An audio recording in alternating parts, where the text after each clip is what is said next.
Dalam Islam, kitab Hanoch, Book of Enoch, tidak secara langsung disebutkan dalam Al-Quran atau hadis, dan keberadaannya sebagai kitab apokrif tidak memiliki tempat dalam literatur Islam resmi.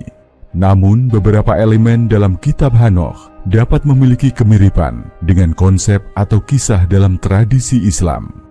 Berikut adalah beberapa poin penting mengenai bagaimana kitab Hanoch dapat dilihat dalam perspektif Islam. Dalam tradisi Islam, Henoch sering diasosiasikan dengan Nabi Idris. Idris disebutkan dalam Al-Quran sebagai nabi yang tinggi derajatnya di sisi Allah Subhanahu wa Ta'ala. Dan ceritakanlah, hai Muhammad, kisah Idris di dalam Alkitab, Al-Quran.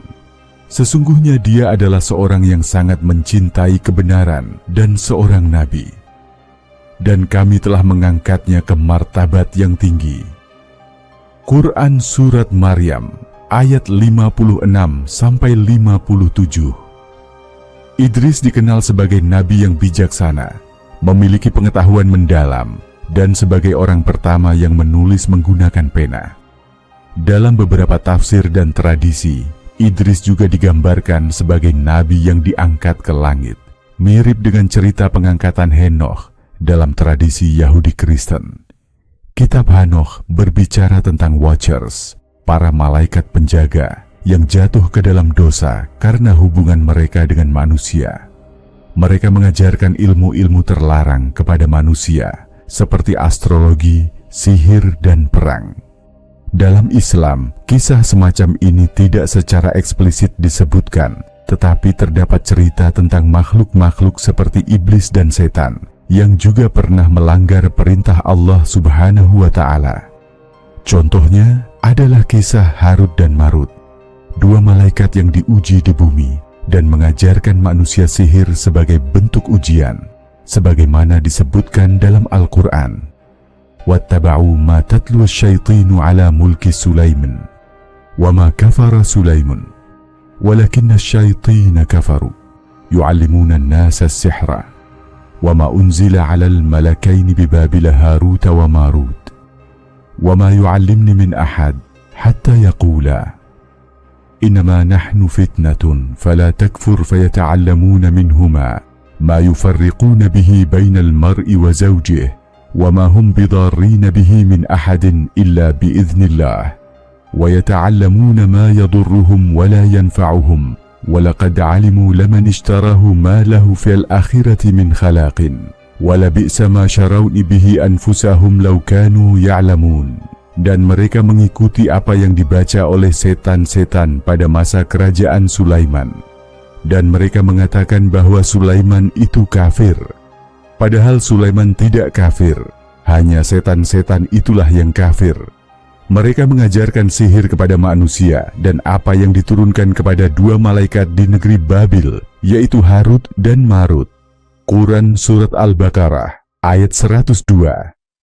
Meskipun demikian, kisah Harut dan Marut tidak sejalan sepenuhnya dengan cerita Watchers di kitab Hanoch.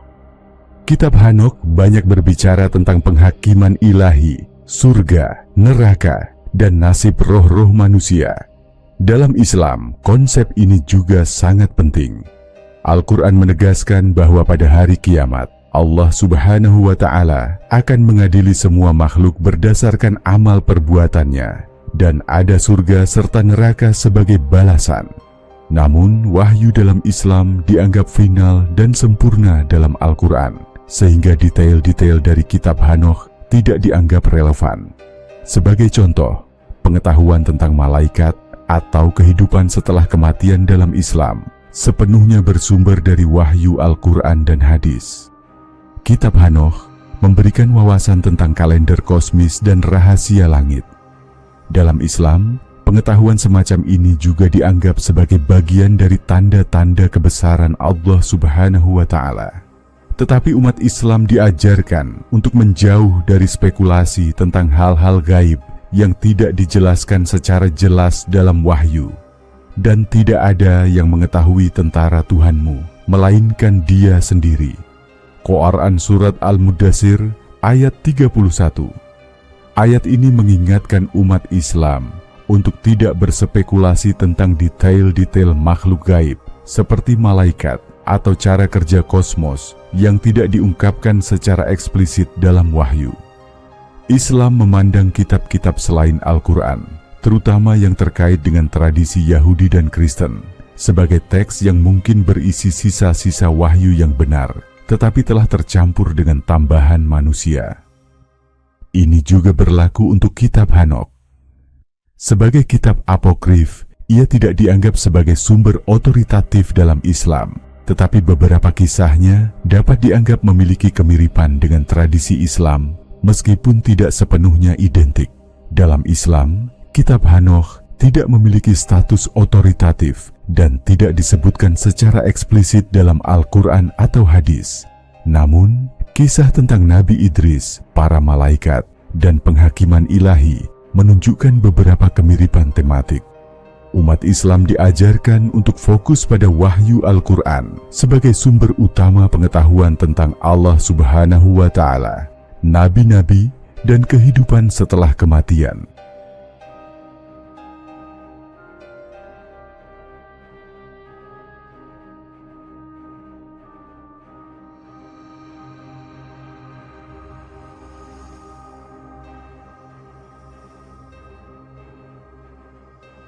Di sudut gelap sejarah kuno, ada sebuah kitab yang menggugah rasa ingin tahu dan mengguncang dogma agama-agama besar dunia. Kitab itu adalah kitab Hanokh, sebuah teks misterius yang penuh dengan kisah-kisah menakjubkan tentang malaikat, raksasa, dan akhir zaman. Namun di balik kisah-kisahnya, ada cerita yang lebih besar. Cerita tentang bagaimana kitab ini muncul, bertahan, dan menjadi pusat perdebatan yang terus memanas hingga kini. Ribuan tahun lalu, ketika dunia masih muda dan mitos bercampur dengan realitas, hidup seorang manusia bernama Hanokh. Dalam kitab Kejadian, Hanokh adalah sosok yang sangat istimewa. Ia disebut bergaul dengan Allah Subhanahu wa Ta'ala dan diangkat ke surga tanpa mengalami kematian. Tetapi di balik ayat-ayat singkat itu, ada lebih banyak cerita yang berkembang dalam tradisi lisan dan tulisan yang tak masuk ke dalam kanon Alkitab. Kitab Hanokh diyakini mulai ditulis sekitar abad ketiga hingga abad pertama sebelum Masehi. Teks ini muncul dari tradisi Yahudi selama periode Second Temple Judaism, zaman Bait Suci kedua, ketika pertanyaan tentang malaikat, kehidupan setelah kematian, dan penghakiman ilahi menjadi topik hangat di kalangan religius. Pada masanya, kitab Hanokh memberikan wawasan baru, wahyu rahasia tentang kosmos dan nasib manusia yang diyakini diungkapkan langsung kepada Hanokh oleh para malaikat. Kitab Hanokh memuat kisah yang tak biasa. Dalam teks itu, Hanokh diberitahu tentang sebuah pemberontakan besar yang terjadi di surga. Para Watchers, malaikat penjaga, yang ditugaskan Allah Subhanahu wa Ta'ala untuk mengawasi manusia, jatuh ke dalam dosa. Mereka tergoda oleh kecantikan manusia dan memilih untuk menikahi anak-anak perempuan manusia, melanggar perintah ilahi. Dari hubungan ini, lahirlah ras raksasa yang disebut Nephilim, yang segera memenuhi bumi dengan kekerasan dan dosa. Para Watchers juga mengajarkan manusia seni-seni terlarang, membuat senjata, riasan, ramuan sihir, dan astrologi. Dunia menjadi kacau, dan Allah Subhanahu wa Ta'ala memutuskan untuk menghukum para Watchers dan keturunan mereka. Dalam penglihatan Hanokh, ia melihat malaikat seperti Mikael dan Gabriel turun untuk merantai para malaikat yang jatuh dan mempersiapkan penghakiman terakhir. Namun, teks ini juga berbicara tentang rahasia alam semesta, kalender surgawi, dan nubuat tentang seorang Mesias yang akan membawa keadilan bagi dunia. Bagi sebagian pembaca, ini adalah wahyu ilahi. Namun, bagi yang lain, isi kitab ini dianggap terlalu fantastis dan bertentangan dengan tradisi yang sudah mapan. Muncul pertanyaan besar, siapa sebenarnya yang menulis kitab Hanokh? Tradisi Yahudi menyebutkan bahwa Hanokh sendiri menulisnya, Tetapi sebagian besar ahli modern percaya bahwa teks ini ditulis oleh beberapa orang selama beberapa abad. Kitab ini disusun dalam berbagai bagian, seperti kitab para Watchers, kitab perumpamaan, dan kitab astronomi, yang masing-masing memiliki gaya dan fokus berbeda. Kitab ini tidak ditemukan dalam bentuk lengkap di Alkitab Ibrani, tetapi beberapa bagian dari teksnya telah ditemukan di antara gulungan laut mati di Qumran, yang menunjukkan bahwa komunitas Esseni mungkin menganggapnya suci. Uniknya, kitab Hanokh tetap hidup dalam kanon gereja Ortodoks Ethiopia, yang menganggapnya sebagai kitab suci hingga hari ini. Bagi banyak tradisi Yahudi dan Kristen, kitab Hanokh tetap menjadi kitab apokrif, yaitu kitab yang tidak diakui sebagai bagian dari Alkitab resmi. Meski begitu, pengaruhnya tak dapat diabaikan. Surat Yudas dalam Perjanjian Baru secara langsung mengutip kitab Hanokh, menunjukkan bahwa teks ini pernah dianggap penting oleh komunitas Kristen awal. Namun, kontroversi terus menyelubungi kitab ini. Ada yang menganggapnya sebagai wahyu sejati yang sengaja dihapus dari kanon Alkitab, sementara yang lain menganggapnya hanya sebagai karya sastra apokaliptik belaka.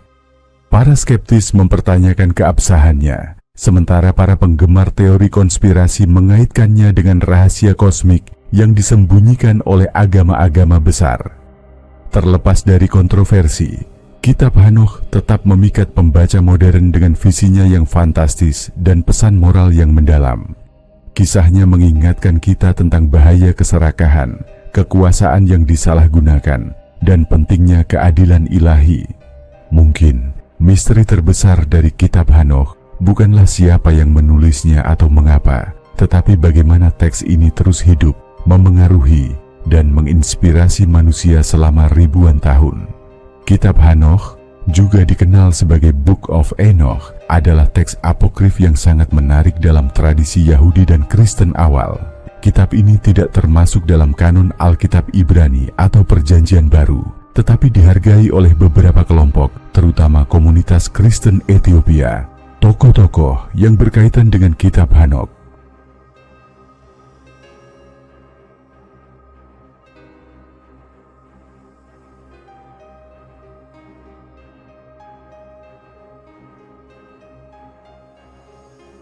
Satu, Henokh, Hanokh ab Enokh.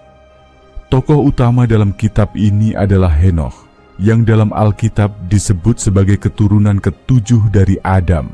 Kejadian 21-24. Dia digambarkan sebagai seseorang yang hidup bergaul dengan Allah Subhanahu wa Ta'ala dan diangkat ke surga tanpa mengalami kematian. Dalam kitab Hanokh, dia diberi wahyu tentang misteri kosmis, malaikat, dan hukuman ilahi. 2. Malaikat yang jatuh, The Watchers.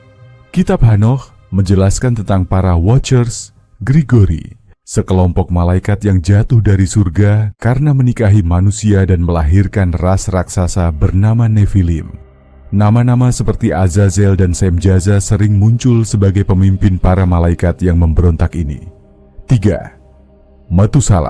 Metusalah. Dalam tradisi Alkitab, Henokh adalah ayah dari Metusalah. Dalam kitab Hanokh, Metusalah diberi pesan oleh Henokh tentang penghakiman yang akan datang, termasuk nubuat tentang air bah. 4. Noah. Kitab Hanokh memuat nubuat tentang kelahiran Nuh dan air bah yang akan datang sebagai bentuk hukuman Allah Subhanahu wa Ta'ala atas dosa-dosa manusia dan kejahatan para Watchers. Peristiwa penting dalam kitab Hanokh. Pertama, pemberontakan para Watchers. Jauh sebelum zaman manusia modern, ketika bumi masih muda dan langit penuh dengan cahaya surgawi, ada sekelompok makhluk ilahi yang disebut Watchers. Mereka adalah malaikat-malaikat penjaga yang ditugaskan oleh Allah Subhanahu wa Ta'ala untuk mengawasi dunia fana. Dari tempat mereka di langit, para Watchers menyaksikan kehidupan manusia yang polos, kebahagiaan sederhana, dan perjuangan sehari-hari untuk bertahan hidup. Namun, tak ada yang menyangka bahwa penugasan ini akan menjadi awal dari salah satu pemberontakan terbesar dalam sejarah kosmis. Awalnya, Para Watchers setia pada tugas mereka. Mereka adalah penjaga dunia, penghubung antara surga dan bumi, menjaga manusia agar tetap di jalan yang benar. Tetapi, ketika mereka melihat anak-anak perempuan manusia yang cantik, sesuatu mulai berubah. Para Watchers, meskipun makhluk surgawi, mulai merasakan godaan yang sebelumnya tak pernah mereka rasakan. Hati mereka bergetar, dipenuhi hasrat yang aneh dan terlarang. Di antara para Watchers, ada seorang pemimpin bernama Semjaza yang paling mulia dan berkuasa. Semjaza tahu bahwa perasaan ini berbahaya. Ia memahami risiko besar jika mereka menyerah pada godaan.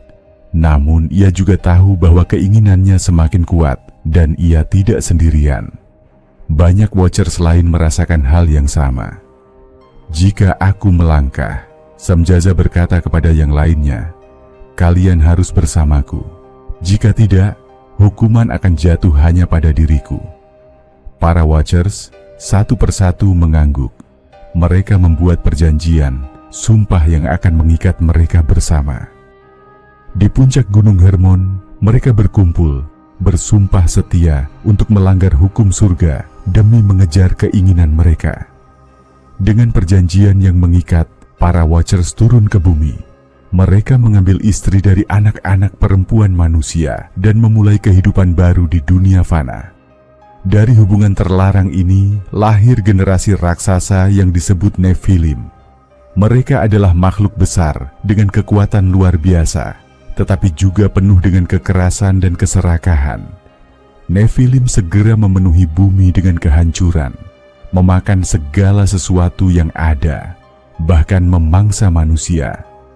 Namun dosa para Watchers tidak berhenti di situ. Mereka juga mengajarkan manusia ilmu-ilmu terlarang yang sebelumnya hanya dikenal di surga. Azazel, salah satu pemimpin pemberontak, mengajari manusia cara membuat senjata dari logam, pedang, dan perisai untuk perang. Yang lain, mengajari seni merias wajah, perhiasan, dan sihir, menggoda manusia untuk meninggalkan kesederhanaan dan menyerah pada kesombongan. Sebagian bahkan mengajarkan ilmu bintang dan astrologi, membuka rahasia langit yang tidak seharusnya diketahui manusia. Dunia berubah menjadi tempat kekacauan. Manusia yang dulu sederhana dan bersyukur kini hidup dalam perang, iri hati, dan dosa. Kejahatan para Watchers telah mencemari bumi. Allah Subhanahu wa Ta'ala yang menyaksikan semua ini dari takhtanya sangat murka. Bumi yang ia ciptakan dengan sempurna telah dirusak oleh para Watchers dan keturunan mereka. Allah Subhanahu wa Ta'ala memerintahkan malaikat-malaikat yang setia, Mikael, Gabriel, Rafael, dan Uriel, untuk turun tangan. 1. Mikael, Panglima Perang Surgawi, diperintahkan untuk memimpin hukuman terhadap para Watchers. 2. Gabriel ditugaskan untuk menghancurkan Nephilim yang telah membuat kekacauan di bumi. 3. Rafael diperintahkan untuk menangkap Azazel, pemimpin dosa, dan merantainya di tempat yang gelap hingga hari penghakiman. 4. Uriel memberikan peringatan kepada Henokh tentang air bah yang akan datang untuk membersihkan bumi dari segala dosa. Para Watchers yang memberontak ditangkap dan dirantai di jurang gelap yang tak berdasar. Di sana, mereka akan tetap terkurung sampai hari penghakiman terakhir. Sementara itu, bumi dibersihkan oleh air bah, membasuh semua jejak dosa yang mereka tinggalkan.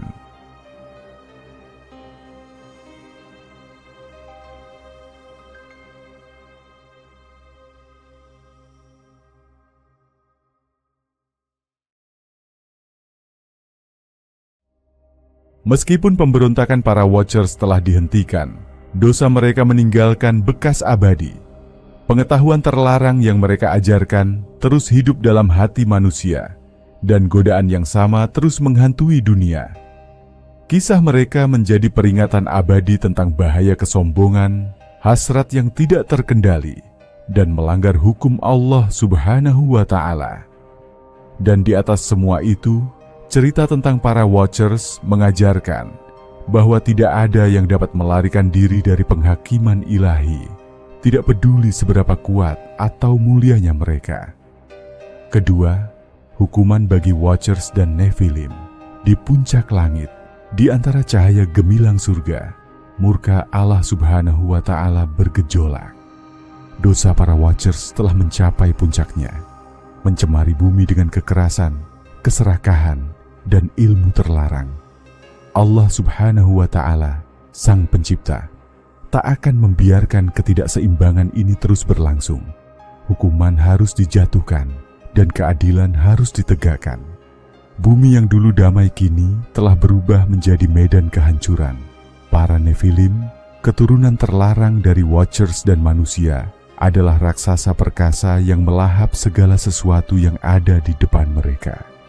Mereka berperang satu sama lain, menghancurkan desa-desa, dan bahkan memangsa manusia. Darah mengalir seperti sungai, dan jeritan penderitaan memenuhi langit. Sementara itu, ilmu-ilmu yang diajarkan oleh para Watchers kepada manusia semakin memperparah keadaan. Senjata logam mengubah konflik menjadi pembantaian. Sihir dan ilmu ramalan menjerumuskan manusia ke dalam dosa yang lebih dalam. Alam pun menderita. Tanaman layu, sungai mengering, dan langit tertutup oleh awan gelap. Semua ini terjadi karena pemberontakan para Watchers dan keserakahan Nephilim. Dari singgasananya, Allah Subhanahu wa Ta'ala memanggil para malaikat yang setia, Mikael, Gabriel, Rafael, dan Uriel. Kepada mereka, Dia memberikan perintah tegas. 1. Gabriel, sang penghancur, diberi tugas untuk menghancurkan Nephilim. Bersihkan bumi dari mereka, perintah Allah Subhanahu wa Ta'ala. Bunuh mereka, sehingga arwah mereka yang jahat akan tersiksa di bumi sebagai roh-roh gentayangan hingga hari penghakiman. 2. Rafael diperintahkan untuk menangkap Azazel, salah satu pemimpin utama Watchers. Ikat dia dengan rantai dari surga, kata Allah Subhanahu wa Ta'ala, dan buang dia ke dalam kegelapan, di padang gurun yang dalam. Tumpukan batu-batu besar di atasnya, sehingga dia tidak akan pernah lagi melihat cahaya. 3. Mikael, panglima pasukan surga, diperintahkan untuk merantai Semjaza, pemimpin para Watchers lainnya, dan semua malaikat yang memberontak. Kunci mereka di jurang terdalam, di bawah bayang-bayang gunung, hingga hari penghakiman tiba. 4. Uriel, pembawa wahyu, diberi tugas untuk menyampaikan peringatan kepada Henokh, manusia pilihan, tentang air bah yang akan datang untuk membersihkan bumi. Ketika para malaikat setia turun ke bumi, langit terguncang. Gabriel memimpin serangan terhadap Nephilim. Raksasa-raksasa itu, meskipun kuat, tak bisa melawan kekuatan surgawi. Dengan satu pukulan dari pedang surgawi, tubuh mereka yang besar runtuh ke tanah, menyebabkan bumi bergetar. Darah mereka mengalir ke tanah, dan roh-roh mereka terkutuk karena dosa orang tua mereka, menjadi roh-roh jahat yang gentayangan di dunia, mengganggu manusia hingga hari ini.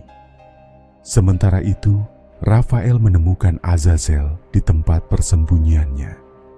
Dengan rantai surgawi yang bercahaya, ia mengikat malaikat pemberontak itu.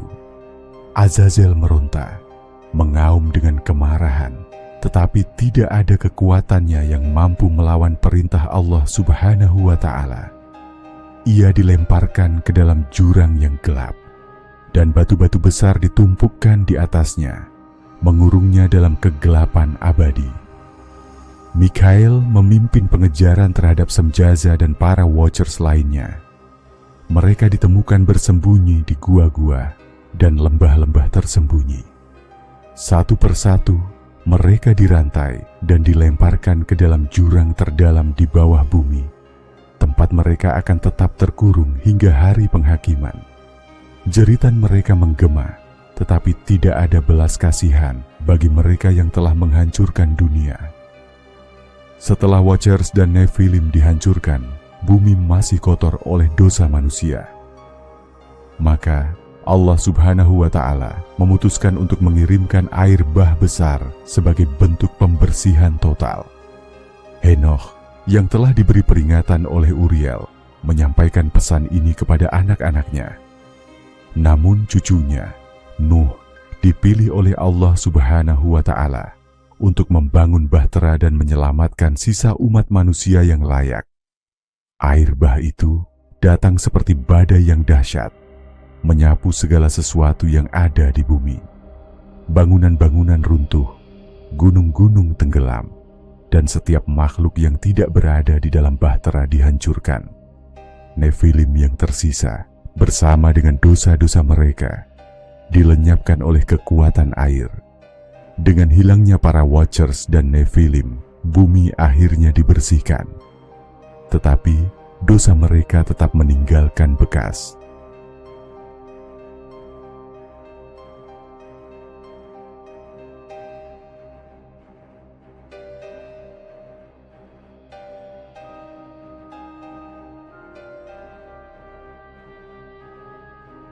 Roh-roh Nefilim yang mati terus gentayangan sebagai makhluk jahat, sementara para Watchers yang terkutuk tetap dirantai di jurang kegelapan, menunggu hari ketika Allah Subhanahu wa Ta'ala akan memanggil mereka ke pengadilan terakhir.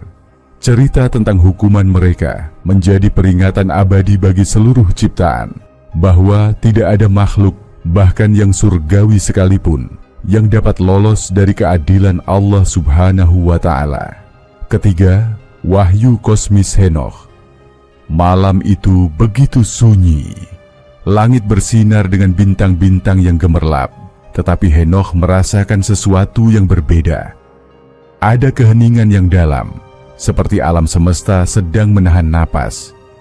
Dia, seorang manusia biasa yang hidup saleh dan bergaul dengan Allah Subhanahu wa Ta'ala, tidak pernah membayangkan bahwa dirinya akan menjadi saksi dari rahasia terbesar kosmos. Lalu, tiba-tiba, cahaya besar turun dari langit. Itu bukan matahari, bulan, atau bintang. Cahaya itu lebih terang dari segalanya, namun tidak menyilaukan. Dari dalam cahaya itu, muncul sosok-sosok mulia, para malaikat yang diutus oleh Allah Subhanahu wa Ta'ala. Salah satunya berbicara dengan suara yang menggema seperti bunyi banyak air. Henokh, engkau telah dipilih. Ikutlah bersama kami. Tuhan ingin menunjukkan kepadamu rahasia langit dan bumi, agar engkau dapat memahami jalannya. Henokh merasa tubuhnya diangkat, dan dalam sekejap ia meninggalkan dunia fana. Ia dibawa melintasi dimensi yang tidak pernah dilihat manusia sebelumnya. Di langit pertama, ia melihat gerbang besar yang dijaga oleh para malaikat yang memancarkan cahaya. Dari gerbang itu, Henokh dapat melihat bumi kecil dan rapuh di bawahnya. Di langit kedua, Henokh menyaksikan para malaikat yang jatuh, dirantai dalam kegelapan, menunggu penghakiman Allah Subhanahu wa Ta'ala. Wajah mereka penuh penyesalan, tetapi hukuman mereka tidak dapat dihindari. Di langit ketiga, Henokh melihat taman yang luar biasa indah, dengan pohon kehidupan di tengahnya.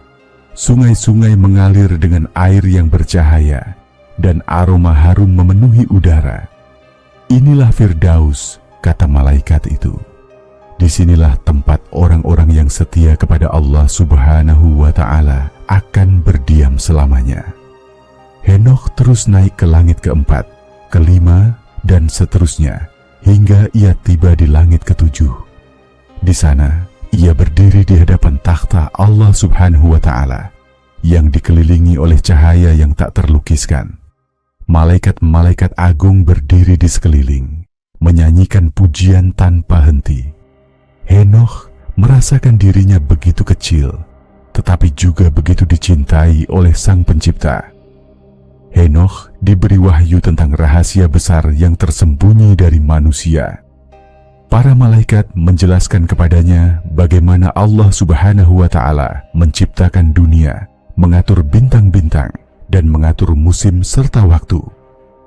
Henokh melihat roda-roda surgawi yang berputar, memutar seluruh kosmos sesuai perintah Allah Subhanahu wa Ta'ala. Ia juga diajari tentang kalender surgawi, sebuah sistem waktu yang sempurna, dengan tahun terdiri dari 364 hari. Henokh belajar bahwa penyimpangan kecil dalam waktu akan membawa kebingungan pada manusia, tetapi kalender Allah Subhanahu wa Ta'ala adalah yang benar. Kemudian, Henokh diberi penglihatan tentang masa depan. Ia melihat bagaimana dunia akan menjadi rusak oleh dosa manusia dan bagaimana Allah Subhanahu wa Ta'ala akan mengirimkan penghakiman melalui air bah. Tetapi ia juga melihat harapan kedatangan seorang Mesias yang akan membawa keadilan dan kedamaian ke bumi. Henokh juga dibawa ke tempat yang mengerikan, sebuah jurang yang gelap dan berasap, tempat para Watchers yang jatuh dan roh-roh jahat dikurung. Henokh melihat api yang tidak pernah padam dan mendengar jeritan dari mereka yang telah melanggar perintah Allah Subhanahu wa Ta'ala. Inilah tempat bagi mereka yang memberontak, kata malaikat itu. Henokh, ingatlah ini dan sampaikan kepada manusia bahwa Allah Subhanahu wa Ta'ala itu adil. Mereka yang hidup dalam dosa tidak akan lolos dari hukumannya. Henokh diberi penglihatan tentang hari penghakiman terakhir.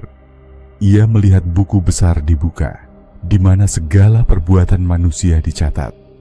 Orang benar akan dibalas dengan kehidupan abadi, tetapi orang fasik akan dihancurkan. Ia juga melihat surga baru dan bumi baru, tempat Allah Subhanahu wa Ta'ala akan berdiam bersama umatnya. Tidak akan ada lagi tangisan, penderitaan, atau dosa. Semuanya akan kembali ke keadaan sempurna, seperti pada awal penciptaan. Setelah menerima semua wahyu ini, Henokh dibawa kembali ke bumi. Tetapi ia tidak lagi sama. Ia sekarang membawa pengetahuan kosmis yang mendalam, rahasia-rahasia yang hanya ia dan Allah Subhanahu wa Ta'ala yang mengetahuinya. Henokh mengajarkan apa yang ia lihat kepada keturunannya, memperingatkan mereka tentang dosa, dan mengarahkan mereka kepada jalan Allah Subhanahu wa Ta'ala. Dan ketika saatnya tiba, Henokh tidak mengalami kematian seperti manusia lainnya. Allah Subhanahu wa Ta'ala mengangkatnya langsung ke surga, menjadikannya saksi abadi dari rahmat dan keadilannya.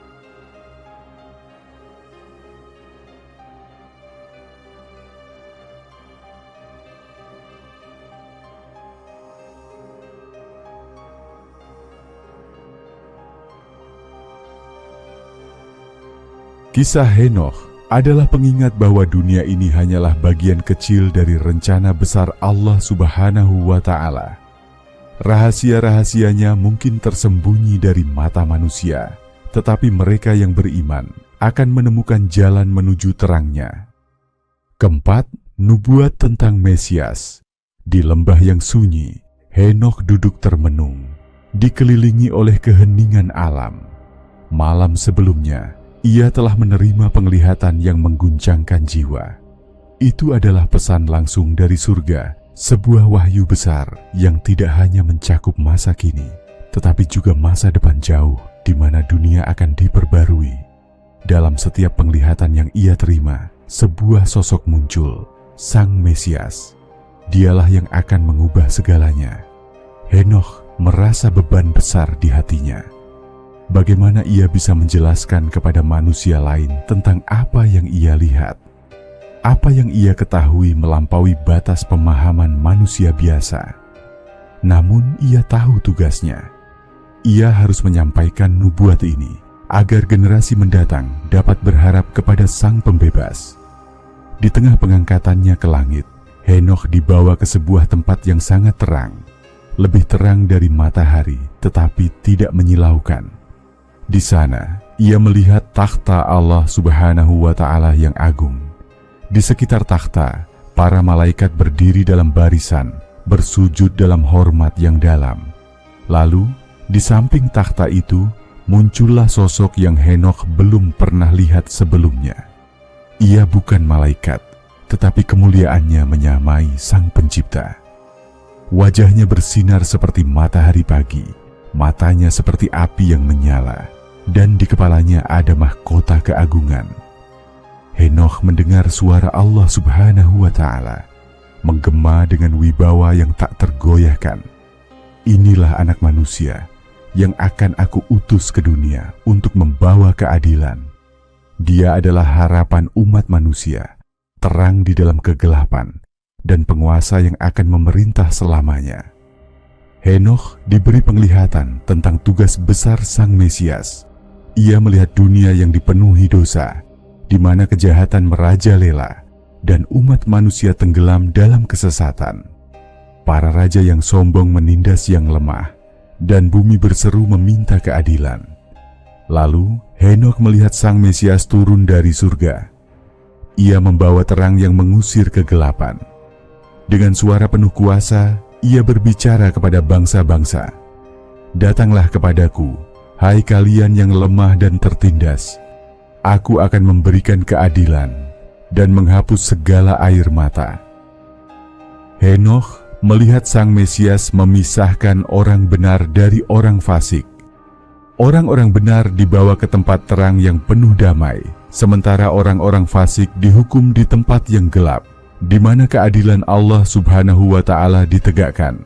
Dalam penglihatan lain, Henokh melihat dunia yang telah diperbarui. Tidak ada lagi peperangan, tidak ada lagi tangisan, dan bumi dipenuhi oleh keadilan.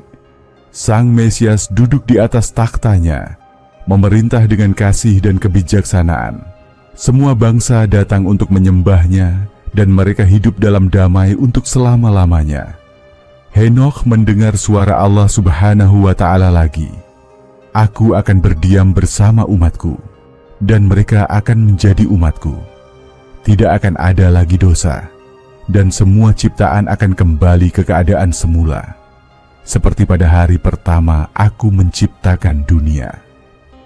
Henokh kembali ke bumi dengan hati yang penuh dengan pesan ini. Ia tahu bahwa Mesias belum akan datang pada zamannya, tetapi pada waktu yang telah ditentukan oleh Allah Subhanahu wa Ta'ala. Henokh menyampaikan nubuat ini kepada keturunannya, memohon kepada mereka untuk hidup dalam kebenaran dan menanti kedatangan Sang Mesias dengan iman yang teguh. Nantikan dia, kata Henokh kepada anak-anaknya, karena dia akan menjadi terang di tengah kegelapan, harapan di tengah keputusasaan. Dialah penguasa yang akan membawa dunia ini ke dalam damai yang kekal. Henokh tidak hanya meninggalkan nubuat, tetapi juga warisan pengharapan. Kisahnya tentang Sang Mesias terus hidup dari generasi ke generasi, menjadi sumber kekuatan bagi mereka yang percaya. Nubuat ini kemudian menjadi bagian penting dari kepercayaan Yahudi dan Kristen, bahwa akan ada seorang penyelamat yang akan membawa keadilan, kebenaran, dan kedamaian yang abadi. Dan hingga hari ini, nubuat Henokh tentang Sang Mesias tetap menjadi pengingat bahwa Allah Subhanahu wa Ta'ala tidak pernah meninggalkan umatnya. Kitab Henokh sangat memengaruhi pemikiran apokaliptik pada zaman Second Temple Judaism dan menjadi referensi bagi beberapa ayat dalam Perjanjian Baru, misalnya dalam surat Yudas. Di tengah bentangan sejarah manusia yang panjang, ada kisah-kisah kuno yang terus berbisik di telinga umat, membawa pesan tentang keteguhan iman, bahaya kesombongan, dan harapan akan keadilan.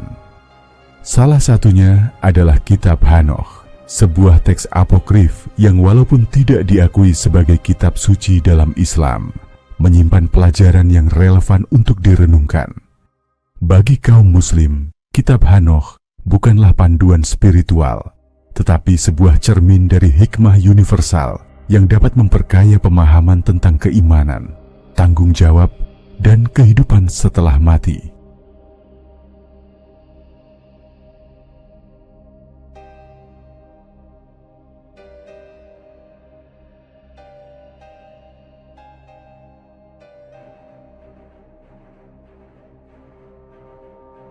Kitab Henokh berbicara tentang rahasia langit, malaikat, dan struktur kosmos. Ia menggambarkan bagaimana makhluk-makhluk surgawi yang ditugaskan menjaga bumi akhirnya tergelincir ke dalam dosa. Bagi kaum muslim, ini menjadi pengingat bahwa bahkan makhluk yang dekat dengan Allah Subhanahu wa Ta'ala dapat tergelincir oleh kesombongan dan nafsu jika tidak menjaga ketaatan. Al-Quran mengajarkan bahwa manusia adalah khalifah di bumi, tetapi tanggung jawab itu harus dijalankan dengan penuh kehati-hatian. Dan aku tidak menciptakan jin dan manusia, melainkan supaya mereka mengabdi kepadaku. Quran Surat Az-Zariyat ayat 56. Dari kisah para Watchers dalam kitab Hanoch, kaum muslim dapat belajar untuk selalu menjaga hati dari kesombongan dan menahan diri dari godaan yang dapat merusak iman. Dalam kitab Hanoch, Allah Subhanahu wa Ta'ala menghukum para Watchers yang melanggar perintahnya dan mencemari bumi. Mereka dirantai di kegelapan, menunggu hari penghakiman. Nephilim, keturunan mereka, juga dihancurkan melalui air bah yang menghapus dosa besar dari dunia. Islam sangat menekankan konsep keadilan ilahi. Tidak ada satu perbuatan pun, baik atau buruk, yang luput dari perhatian Allah Subhanahu wa Ta'ala. Barang siapa mengerjakan kebaikan seberat zarah pun, niscaya dia akan melihat balasannya. Dan barang siapa mengerjakan kejahatan seberat zarah pun, niscaya dia akan melihat balasannya pula. Quran Surat Az-Zalzalah ayat 7-8. Dari kisah dalam kitab Hanoch, kaum muslim diingatkan untuk bertanggung jawab atas setiap tindakan, sekecil apapun, karena semuanya akan diperhitungkan di hadapan Allah Subhanahu wa Ta'ala. Kitab Hanoch menggambarkan bagaimana para Watchers mengajarkan manusia ilmu-ilmu terlarang, seperti sihir, senjata perang, dan astrologi. Akibatnya, dunia menjadi penuh kekerasan dan dosa. Dalam Islam, ilmu adalah anugerah Allah Subhanahu wa Ta'ala yang harus digunakan untuk kebaikan.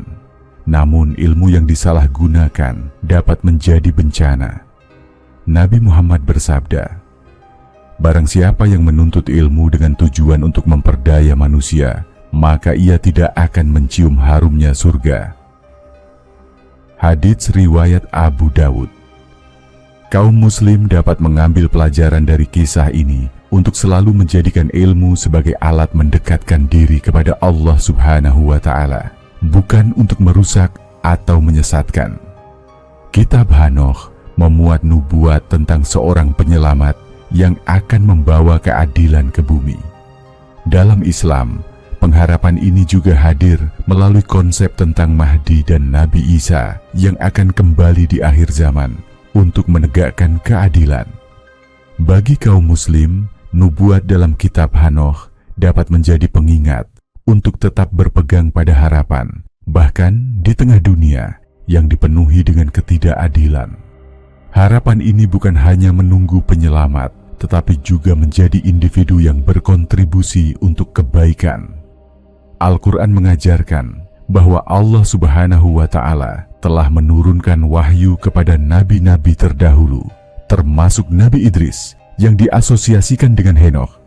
Dan sesungguhnya kami telah memberikan wahyu kepada Ibrahim, Ismail, Ishak, Yakub, dan anak cucunya, serta Isa, Ayub, Yunus, Harun, dan Sulaiman. Dan kami berikan Zabur kepada Daud. Quran Surat An-Nisa ayat 163. Meskipun kitab Hanoch tidak dianggap bagian dari wahyu resmi dalam Islam, keberadaannya sebagai teks kuno mengingatkan umat muslim untuk menghormati perjalanan panjang sejarah keimanan manusia. Kitab Hanoch, meskipun bukan bagian dari tradisi Islam, dapat menjadi sebuah cermin yang memperdalam pemahaman kaum muslim tentang keimanan mereka sendiri. Ia mengajarkan pentingnya menjaga ketaatan kepada Allah Subhanahu wa Ta'ala, bertanggung jawab atas ilmu, dan selalu berpegang pada harapan akan keadilan. Seperti Henoch yang setia kepada Allah Subhanahu wa Ta'ala, kaum muslim diajak untuk menjadi hamba yang senantiasa tunduk pada kehendaknya, menjauhi kesombongan, dan hidup dengan penuh rasa tanggung jawab di bawah pengawasan Allah Subhanahu wa Ta'ala. Pada akhirnya, Kisah-kisah seperti ini memperkuat keyakinan bahwa hanya Allah Subhanahu wa Ta'ala lah yang memegang kendali atas kehidupan dan penghakiman.